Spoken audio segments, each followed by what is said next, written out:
ఈ ప్రభుత్వ కాలమోపు ప్రతిష్ఠిస్తూ ఉండగా ఈ సన్నిధి ప్రభా నేను బిడ్డకు తోడుగా ఉన్న దయచేయమని యేసు అతి శ్రేష్టమైన నామమున ప్రార్థించడి పొంది ఉన్నాము తండ్రి. ఆమేన్.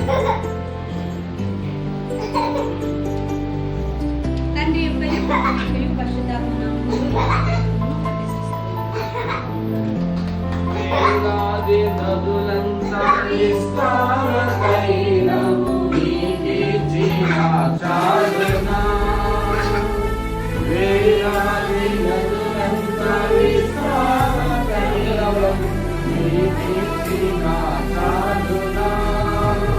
నా ప్రబలమైన నా దేశపు